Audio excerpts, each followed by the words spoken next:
ડભોઈના Wadhwana railway ગંડાળામાં ફરીથી પાણી ભરાયા છે। રેલવેની ઘોર બેદરકારી સામે આવી છે।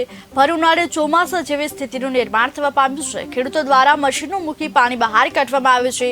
જોકે ખાંડિયા કુવા ગામને જોડતો રસ્તો પાણીમાં ગરકાવ થયો છે।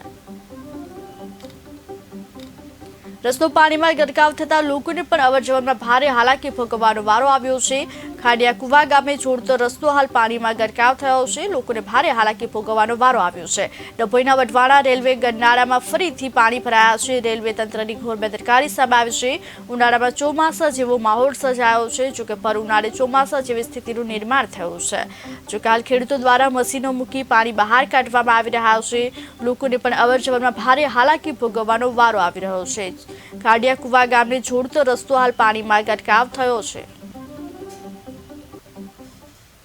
વઢવાણા ગામથી પાંખર જવા માટે રેલવે તંત્રમાં 26 નંબરનું ગરનાળું બનાવવામાં આવ્યું છે।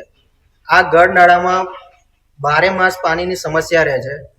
આ સમસ્યાને નિકાલ કરવા માટે અમે બધા ખેડૂતો ભેગા થઈને અહીંયાથી મશીન મૂકીને પાણી બહાર કાઢીએ છીએ, પણ અવારનવાર આ પાણી અહીંયા પાછું ભરાઈ જ જાય છે અને અમારું ખેતર જવાનો માર્ગ બંધ થઈ જાય છે અને પાંખરની સીમમાંથી અમારે કંઈક પાકને લઈને અહીંયાથી આવવું હોય તો એ પાક અમારો બગડી જાય, પાણીમાં પંદરી જાય એવી સમસ્યા છે। એટલું બધું પાણી ભરેલું છે। એટલે સરકારશ્રીને અમારી રજૂઆત એ જ છે કે આ સમસ્યાનું નિરાકરણ આવે।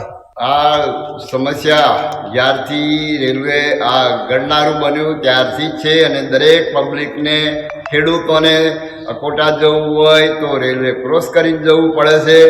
એટલે જીવ જોખમમાં મૂકીને જ અમારે તો અહીંયા જવું પડે। હું શમશેરપુરાનો વતની છું। જ્યારથી બન્યું ત્યારથી જ, અને ટ્રેક્ટર પણ જઈ શકતું નથી ચોમાસામાં તો કેટલી તકલીફ પડે છે? તકલીફ તો કેમ નહીં, ઢોરા હોય ઉપર લઈ જવા પડે રેલવે ક્રોસ કરી, તો ઢોરાય કપાઈ જાય, કેટલાકના બકરાય કપાઈ જાય, આવી કન્ડિશન છે અહીંયા તો।